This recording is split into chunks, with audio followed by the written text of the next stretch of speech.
China has fired its top weather official after a suspected spy balloon breached U.S. airspace. Chinese state media reported that Zhuang Guotai, who was the head of the China Meteorological Administration, was removed from his position on Friday. China says the balloon was not a spying device. They said it was for meteorological purposes and had been blown off course by strong winds. U.S. fighter jets shot down the balloon over the Atlantic Ocean on Saturday. The U.S. military later said it was searching for remnants of the device in water off the coast of South Carolina. Chinese officials have described the response from the U.S. as a, quote, overreaction.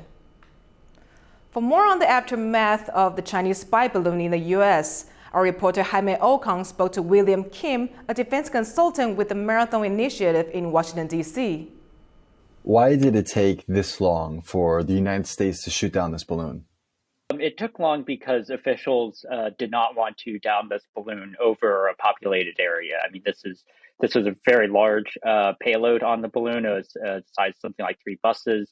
You also have to consider, if you're using a missile, like there's debris and stuff from that as well. So they did not judge the kind of the threat of the balloon to be worth the risk that you blow it up. And even over Montana, it's like it's maybe less densely populated, but there's still people. There's still a non-zero chance that it like lands on somebody's house or something like that.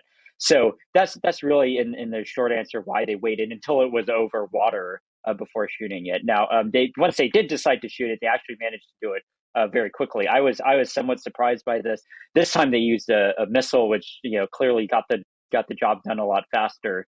And there's I had some questions about whether these missiles, the missile guidance would work against these balloons. They're not designed for that. They're designed for much faster targets.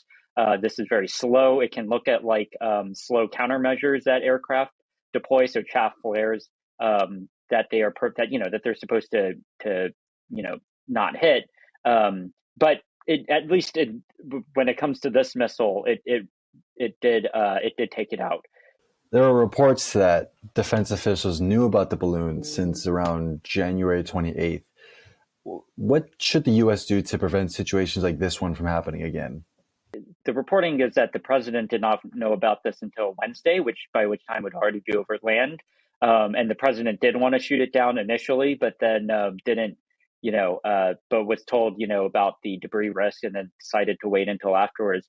But in terms of why it wasn't kind of shot down earlier, I mean, it from a lot of the reporting, this stuff has happened before. It's happened, last year. It's happened under the previous administration, possibly even before that. So it seems that the standard practice is just not to shoot these things down. And one thing, yes, it is. You can talk about kind of the violation of U.S. airspace and they're not supposed to be there. And yeah, if they sent like a plane over, the U.S. would not tolerate that. And when like Russian planes fly near Alaska, they get intercepted by U.S. fighter aircraft. But I think part of the issue there is just that the U.S. again needs a more cost-effective way of shooting down these balloons as compared to using an F-22, firing a missile that costs $470,000.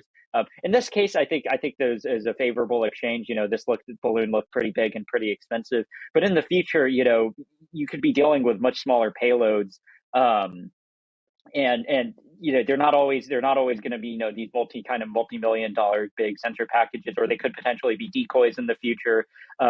So this is why I think the U.S. is going to need some sort of whether that be directed energy or a cheaper missile or something that where they can do this regularly and not end up breaking the bank.